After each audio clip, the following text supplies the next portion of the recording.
Yo quisiera hablar de 6 temas, son muchos, vamos a hablar de 15 o 20, pero quisiera colocar 6 para que luego podamos escucharlos ustedes y resolver más inquietudes. Lo primero que debo decir es, el 2 de octubre no se va a votar la paz. Es la primera aclaración que ustedes le tienen que hacer a cualquier ciudadano. No, eso no es la paz lo que se va a votar, eso es puro cuento. El 2 de octubre lo que se van a votar es si aprobamos estas 297 páginas que contienen el acuerdo entre el gobierno y las FARC. Y solamente hay 2 opciones, o sí o no, porque no le dieron valor al voto en blanco y mataron la abstención porque redujeron el umbral. El umbral quedó en 4.400.000 votos. Es decir, para que el sí gane, tiene que sacar 4.400.000 votos y sacar más votos que el no. 2 condiciones para que gane el sí. ¿Está claro? Entonces, de entrada no vamos a votar la paz. Y por eso hemos dicho que esa pregunta del presidente y del gobierno es una trampa. Porque la pregunta menciona la palabra paz, que lo pedía la sentencia de la Corte Constitucional que no lo dijera. Y porque no menciona acuerdo entre el gobierno y las FARC. La palabra FARC no se menciona. Eso es una trampa. Y muestra cómo juega el gobierno. Y ustedes vieron cuál fue la reacción del presidente hace 2 días. Yo hago lo que se me dé la gana. Otro Maduro. Sí lo digo. Así lo digo. Es muy importante que tengamos en cuenta esto. Antes de explicar esos 6 temas, tengamos en cuenta lo siguiente. Estos 297 páginas las entregaron y se va a promover su pedagogía por un mes. O sea, nos llevan a la carrera como sea para votar el 2 de octubre. 30 días.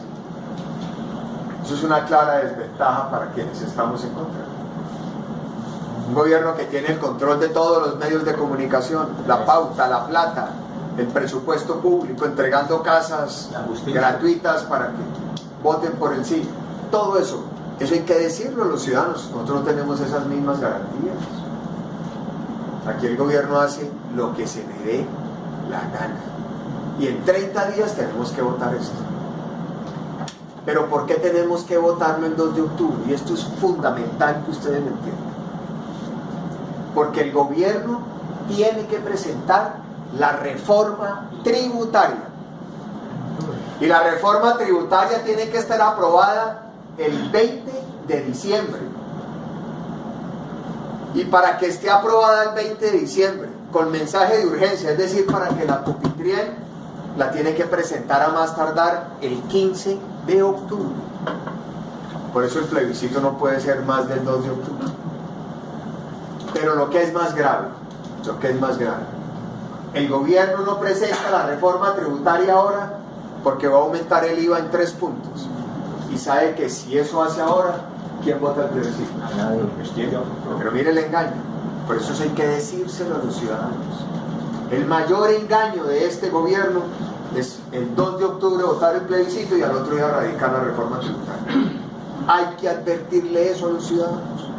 Entonces no solo no se va a votar por la paz, lo que viene después es la reforma tributaria para subirle los impuestos a los colombianos y poder pagar las concesiones a las FARC, a pesar de ser el cartel del narcotráfico más poderoso del mundo, pero no se le exige un solo dólar. ¿De dónde va a salir la plata para las víctimas y para este acuerdo? ¿Del bolsillo de quién? Muy importante hacer esa advertencia, porque eso es esencial para que los ciudadanos no se sientan engañados. Y miren la diferencia. Cuando el presidente Uribe se presentó a la reelección en el 2006, estábamos ya firmando el Tratado de Libre Comercio con los Estados Unidos. Un gran rechazo en el país de sectores sociales, agrícolas, de la oposición, la izquierda. Eso, había una gran controversia. Y muchos le decían al presidente Uribe: presidente, no haga eso porque no lo van a reelegir, déjelo para después de que lo reelijan. Dijo, no señor, ya pasó, queda perdonado, usted es elegible, siga su vida, bienvenido a la vida civil, muchas gracias por decirnos la verdad, ya con esto queda saldado, qué maravilla. Y nos dicen que con eso el tribunal va a ser un mecanismo ágil para administrar justicia, y que si no lo reconocen, entonces ahí sí le cae todo el peso de la ley. ¿Qué necesidad tiene de ocultar lo que han hecho? Si es que ya lo ganaron todo. Y ese tribunal está por encima de los acuerdos internacionales, no tiene límite en el tiempo, puede ser retroactivo, y a ese tribunal van a llevar a toda la sociedad civil, a los empresarios, a los soldados y policías. Ustedes se imaginan el cartel de los falsos testigos. Entonces vaya para el tribunal. Si usted reconoce, lo dejamos salir. Si no reconoce, lo podemos investigar y 20 años. Un tribunal de la Inquisición. Y nos dicen que esa es la gran maravilla. Un tribunal que sustituye la justicia. ¿Cuándo se ha hecho eso en Colombia? ¿A quién se le ha dado esa concesión? Pero en aras de la paz y por ser las FARC, creemos ese tribunal especial. Cuarta concesión. Quinta, como si eso no fuera suficiente. Este acuerdo, estas 298 páginas, se considera un acuerdo especial. ¿Qué significa un acuerdo especial? Que se eleva a la categoría de bloque de constitucionalidad. Es decir, esta es la constitución política, reemplaza la constitución nuestra en todo lo que dice acá. A los colombianos de bien se nos aplica la constitución, y a las FARC su propia constitución. Pero lo más grave, ni siquiera una asamblea constituyente la puede modificar. Solo se puede modificar por el acuerdo entre las dos partes. Es como el Tratado Libre, que al mismo nivel del Tratado Libre de Comercio, por ejemplo, Colombia-Estados Unidos. Ese acuerdo no se puede tocar, salvo que haya un acuerdo entre el gobierno de Colombia y el gobierno de los Estados Unidos. Un presidente bien pantalonudo como el que vamos a tener en el Centro Democrático, que si eso sale adelante, llegue y derogue eso. Pero fíjense la gravedad, queda en el bloque de constitucionalidad. Ni siquiera con eso. Se amarran a todo el mundo, los gobiernos hacia la... Y el sexto, el tema rural y de desarrollo agropecuario. ¿Detrás de qué van las FARC? Del control territorial. ¿Para qué el control territorial? Para toma del poder. Las FARC no están pensando en el 18. No, es que nadie vota por Timochenko en el 18. En la encuesta esta semana subió 10 puntos la favorable a las FARC solo por la firma del acuerdo. Ellos no están pensando en el 18, o en el 22, o en el 26, o en el 30, o en el 40. Para ellos no hay ningún afán en el tiempo. Aquí tienen asegurada su constitución. Los tienen que cumplir. ¿Y cómo se hace control territorial? Pues imagínense la pendejadita. Un fondo de tierras con 3 millones de hectáreas. Entonces las tierras que van en extinción de dominio del Quindío, ¿para dónde van? Para ese fondo. ¿Y quién va a ser el administrador, el ejecutor de ese fondo? Grábense este nombre. Ecomun. La empresa comunitaria va a ser una cooperativa, la cooperativa de la FARC. Hagan cuenta el foreto. Esa es la que va a ejecutar por todo lado. Eso va a ser un paraestado. Proyectos productivos. Entonces, el discurso va a ser gracias a las FARC, la redención del campo. Gracias a las FARC, ¿con la plata de quién? Porque no se le exige un solo dólar del narcotráfico. ¿Cómo más ejerce control territorial? 16 circunscripciones especiales en zonas donde ellos controlan y tienen vigilancia. Más los 10 que les concedió. Más las 10 que les concedieron. Entonces en el Catatumbo, pues ¿quién va a lanzarse allá en esos? Son sectores sociales controlados por quién? Y su narcotráfico. 16. ¿Cómo más van a hacer control territorial y opción de poder? Un partido como el Centro Democrático tiene 29 congresistas. Nos hemos sometido a la Constitución y a la ley. Este año recibimos 3.752 millones de pesos para funcionamiento en el partido por parte del Consejo Nacional Electoral. Las FARC de entrada va a recibir 7.000. La cooperativa de las FARC, las 31 emisoras serán administradas por esta cooperativa. Para siempre. Para siempre.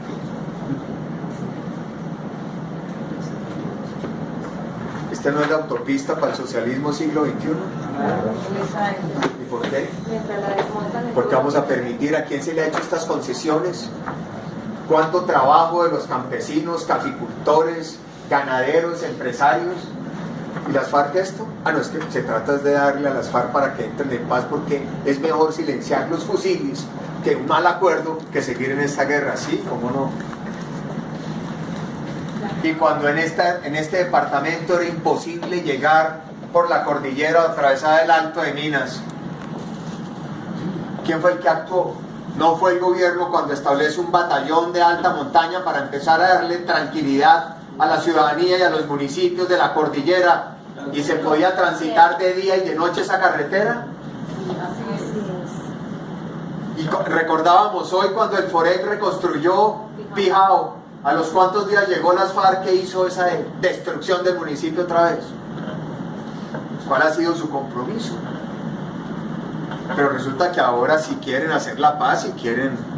Y nosotros estamos de acuerdo que hay que hacer concesiones y que hay que facilitar la desmovilización, pero tiene que haber un mínimo de justicia.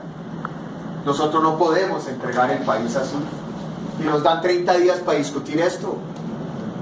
Está la constitución de las FARC, un país que lo hemos luchado durante 200 años con esfuerzo y trabajo de cuántos de ustedes, soldados y policías, para llegar a esto. Porque hay que firmar la paz. Eso es lo que está en juego, queridos amigos. Garantizamos que siga vigente la constitución que nos va a aplicar a nosotros. Yo saqué casi 7 millones de votos.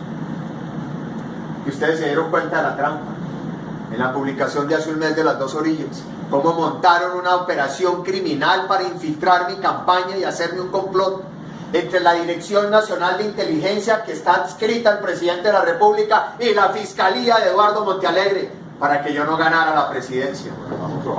Me hacen esa trampa. Y lo juzgan. Nos hacen esa trampa y fuera de eso nos judicializan y nos dicen que somos una empresa criminal. Ese es el gobierno que le vamos a permitir que hipoteque al país durante los próximos 50 años. Si gana el no, ahí surge un mandato. A nosotros jamás, a pesar de haber sacado casi 7 millones de votos, nuestra voz fue tenida en cuenta en ese proceso, jamás. Lo nuestro, ustedes son unos criminales, ustedes no sé qué, Uribe tal, nunca. Y nosotros sí queremos una paz, pero basada en la justicia. Y tenemos que defenderla. Tenemos que defenderla con una profunda convicción. Porque la paz no es para darle gusto a las FARC, ese acuerdo, ni para complacer a la comunidad internacional. Una negociación que lleve a una paz estable y duradera es para unir a los colombianos. Y miren lo que pasó en El Salvador. Hace 23 años aprobaron un mamotreto equivalente. Hoy es el país más violento del continente americano. Y hace 2 meses el Tribunal Supremo derogó la ley de amnistía. Quiere decir que la Corte Penal o cualquiera puede llegar por los que firmaron y se los pueden llevar a la cárcel. Sí, dejaba solamente una opción: sometimiento al Estado legítimo, sometimiento. Este es un diálogo entre iguales. A las FARC la volvieron víctima, le lavaron su imagen, de victimario la convirtieron en víctima. En esa ley de justicia y palos paramilitares fueron extraditados, fueron condenados y pagaron cárcel 8 años. Y muchos decían, no, es que eso es muy poquito, pues al menos pagaron 8 años, aquí no van a pagar un solo día. Hubo extinción de dominio en bienes y no se les aceptó la elegibilidad política porque era una ley de sometimiento. Ya quisiéramos que al menos eso. Y las FARC va a actuar como un paraestado. Oiga, pues en el acuerdo queda que las FARC van a ayudarle al gobierno a combatir las organizaciones criminales, a la lucha contra el narcotráfico, a la lucha contra la corrupción. No, entonces este país va a vencer la corrupción gracias a las FARC. Está bien. Todos queremos la paz y hay que ser generosos y amplios, pero con un mínimo de condiciones, porque si no hay justicia, no hay reparación ni garantía de no repetición, y si no hay justicia es un pésimo ejemplo para la sociedad. Entonces aquí lo que vale es ser criminal. Pillo paga, decía. Doctor Oscar Iván, pero hay algo que no se le ha contado al país, es que va a pasar con los 5 frentes de la FARC que no se van a... No, pues muy práctico, ahí le dejamos ese problemita a la sociedad. Pero además nosotros estamos aquí cumpliendo y ellos no te apliquen la ley, les dejamos el problemita. Cambian de brazalete. Están jugando a esto, van a tener un pie en el Estado y un pie... ¿Usted cree que anda en narcotráfico? ¿Por qué no han devuelto los menores? Porque están esperando el resultado del plebiscito. No, ya no hemos devuelto. Buenas tardes para todos. Mi nombre es Luis Eduardo Rendón Monroy y he venido aquí por 2 razones. Una, porque soy periodista y vine a cubrir este evento. Y 2, vine también como ser humano, como ciudadano. Total que como periodista debo ser imparcial. Cubro aquí y cubro allá por encima. Pero como ciudadano tengo mi cabeza, mi cuerpo, mis sentimientos y mis pies muy bien aterrizados. Yo quisiera, para empezar, doctor Oscar Iván, de pronto que me hiciera claridad en la medida de sus posibilidades de lo siguiente. Aquí en el Quindío se trata de manejar la situación de una manera tal de desdibujar una campaña en beneficio de otra. La exgobernadora Sandra Paola Hurtado Palacio está pregonando el no. ¿Qué sucede con eso? Cuando en mi sentir como ciudadano y como periodista veo que le estaba haciendo el juego a Germán Vargas Lleras, que era dubitativo en la respuesta. Y aquí ella pregonó y viene pregonando eso. Mi pregunta es, ¿hay alguna, digamos, entendimiento o algún acuerdo entre la exgobernadora y este proceso que se adelantó? Nada, hombre. Aquí no hay que pensar en partidos ni en nombres políticos. Ayer el presidente Uribe se reunió con el presidente Pastrana porque coinciden con lo de Venezuela y con lo de... no están hablando ni de candidaturas ni de nada. Aquí no podemos detenernos en eso. Aquí hay que convocar a la ciudadanía de manera abierta para que nos acompañen con el no. Es que el no debe ser una causa para unir a los ciudadanos, independientemente de sus filiaciones políticas, de su trabajo. No estamos eligiendo ni alcaldes, ni gobernadores, ni candidatos. Esta es una campaña de un mes. Si nos detenemos en eso, no vamos a tener tiempo de nada. Vamos a terminar agarrados entre nosotros. Ese no es el tema. El país espera una ciudadanía y unos dirigentes que defiendan esta Constitución, que defiendan la ley, el Estado de Derecho. Y nos tenemos que dedicar solamente a hacer pedagogía por el no y que nos acompañen todos los ciudadanos. Bienvenidos. Este no es un tema partidista, este es un tema para defender y para salvar a Colombia.